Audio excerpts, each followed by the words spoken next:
In January, a striking photograph made headlines. Donald Trump stood alongside Mukesh Ambani and Nita Ambani, an image of camaraderie between political power and industrial might. But beneath that symbolism lay a deeper clash, as Trump pushed to reduce trade deficits with India while pressuring New Delhi to halt Russian crude purchases. At the center of this storm sits Reliance Industries, India's biggest buyer of Russian oil under a long-term deal with Rosneft. Inside Mumbai's boardrooms, however, Reliance executives dismiss Washington's accusations as political theater, even as the company hedges with oil from West Africa and the Middle East. For Modi, Ambani, and Adani are pillars of a national economic strategy that defies U.S. threats, continuing a history of government protection for Reliance's energy and retail dominance. Yet the broader implications loom large. Escalating U.S. tariffs could threaten Reliance's consumer and telecom ventures, even as India balances its need for cheap energy against Washington's strategic demands. And so the story closes where it began, with Ambani caught between friendship and friction. Once courted by Trump, now cast as a villain, forcing the question, is he collateral damage in America's pressure campaign, or a master strategist in the great game of global oil politics?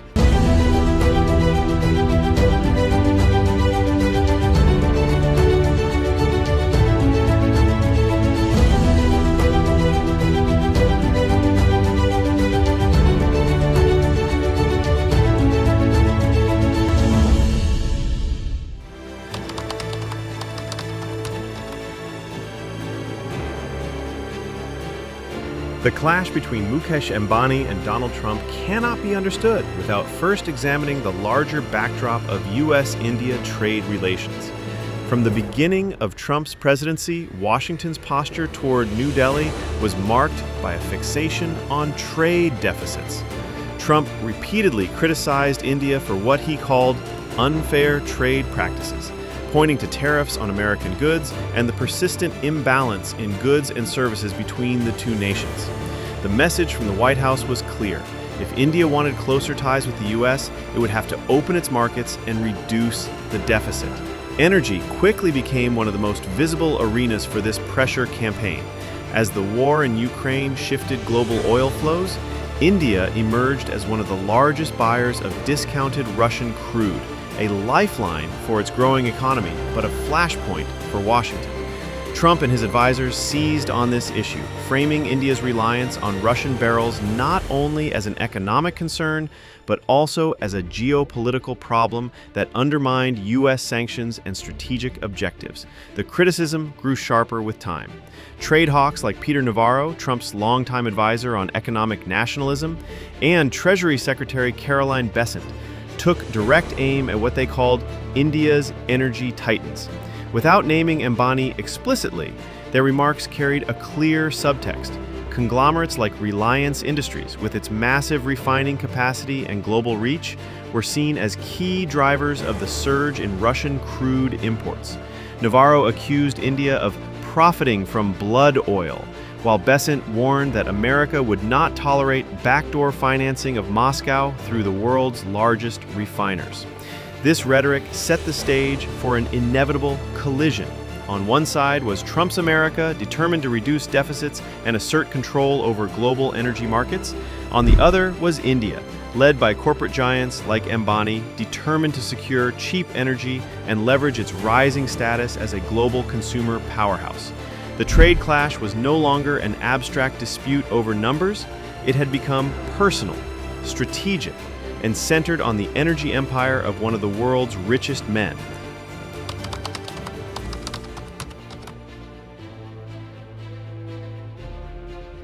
At the center of this storm sits Reliance Industries, Mukesh Ambani's crown jewel and India's most powerful corporate empire. With its Jamnagar complex, the world's largest refining hub, Reliance has become the single most important buyer of Russian crude oil in India. Under a long-term deal with Rosneft, the Russian state-owned energy giant, Reliance secured access to an estimated 141 million barrels of crude, much of it purchased at steep discounts as Western sanctions forced Moscow to reroute supplies to Asian buyers. For Ambani, The strategy was textbook opportunism. By locking in Russian oil at discounted rates, Reliance not only secured a steady feedstock for its massive refining operations, but also gained a sharp competitive edge. Compared to costlier barrels from the Middle East or the U.S., Russian crude offered savings that translated directly into higher refining margins. In simple terms, every discounted shipment amplified Reliance's profitability while insulating India's energy market from the worst shocks of global oil price volatility. But Washington saw it differently. U.S. officials and trade hawks accused India, and by extension Reliance, of undermining sanctions and effectively financing Russia's war machine.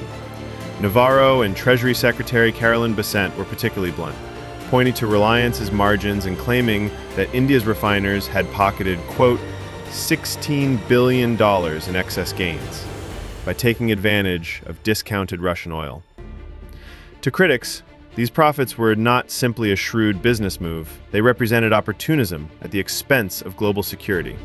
This placed Reliance at a crossroads.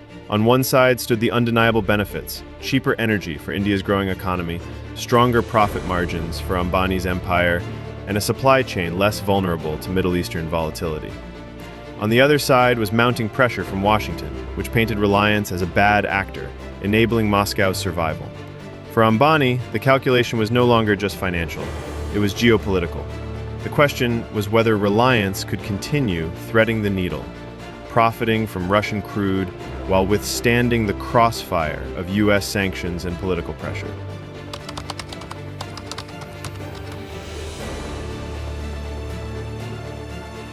Inside Reliance's glass towers in Mumbai, the tone is far less alarmed than Washington's fiery rhetoric suggests.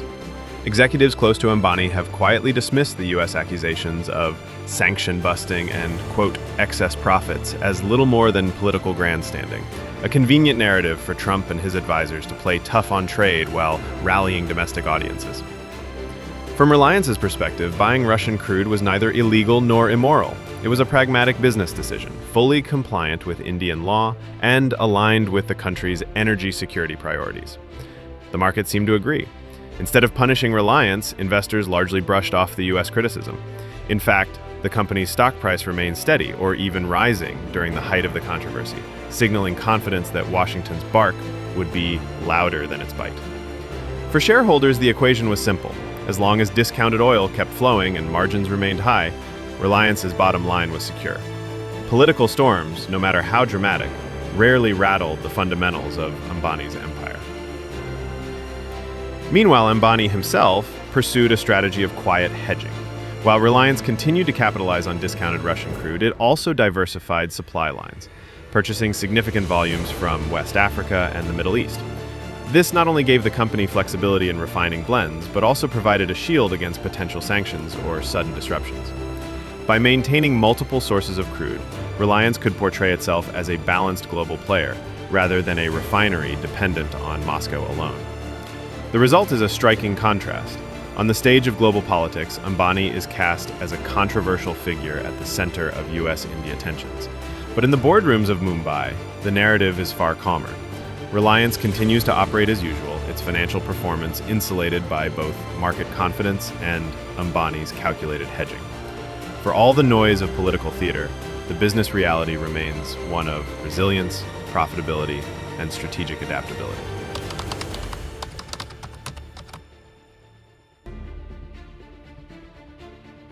To understand Mukesh Ambani's position in this trade and energy clash, one must first appreciate his role in Prime Minister Narendra Modi's economic vision. Alongside Gautam Adani, Ambani stands as one of the two towering corporate figures shaping India's industrial landscape.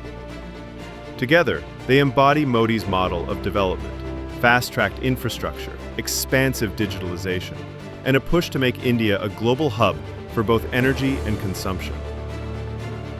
For Modi, these billionaires are not just businessmen.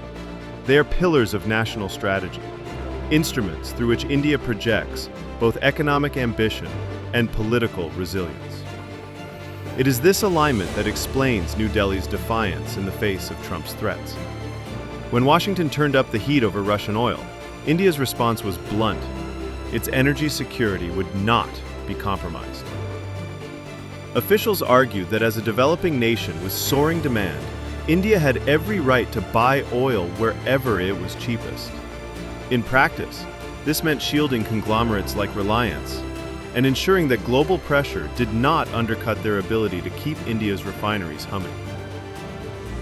Trump's sanctions rhetoric may have rattled European allies, but in Delhi, it was treated as posturing.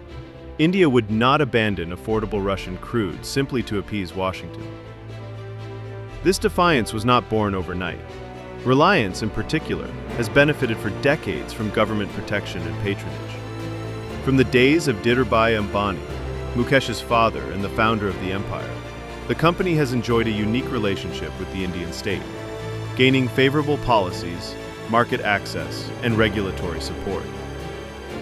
In sectors ranging from retail to telecommunications to energy, successive governments have been reluctant to confront Reliance directly, recognizing its outsized importance to India's economy.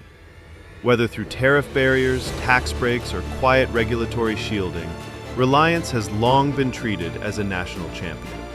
This historical pattern continues under Modi.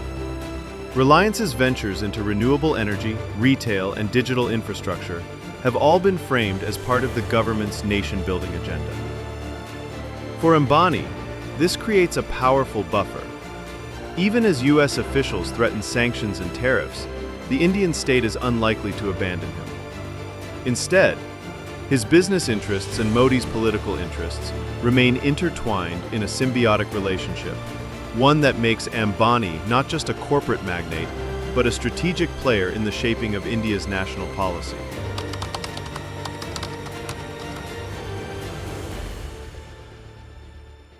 For Mukesh Ambani, the arc of this story carries a distinctly personal twist. Not long ago, he was photographed smiling alongside Donald Trump, cultivating the image of a billionaire ally in step with America's political power. Today, that same man is cast as a villain in Washington's narrative, an energy titan accused of profiteering from Russian crude and undermining U.S. sanctions. The transformation underscores just how quickly friendship can turn into friction when billions of barrels and billions of dollars are at stake. But Ambani's battle with Trump is only part of a larger story. At stake is India's delicate balancing act, securing cheap energy to fuel its growth, maintaining geopolitical loyalty to partners like the U.S., and withstanding global scrutiny over its oil purchases from Moscow. It is a balancing act fraught with contradictions. India cannot afford to alienate Washington, yet it also cannot afford to abandon the discounted crude that powers its refineries and keeps its economy humming. That leaves us with a final, unresolved question. Is Mukesh Ambani merely a victim of U.S. pressure, a convenient target in Trump's crusade to look tough on trade? Or is he something more? A master strategist who has turned Reliance into a fulcrum of global oil politics, profiting from volatility while forcing both Washington and Delhi to adapt to his moves. The answer may lie somewhere in between. What is clear, however, is that Ambani's empire has become inseparable from the geopolitics of energy. Whether cast as hero, villain, or strategist, one truth remains. In the battle over Russian oil and India's trade future, Mukesh Ambani is no longer just a businessman. He is a central player in the game of global power.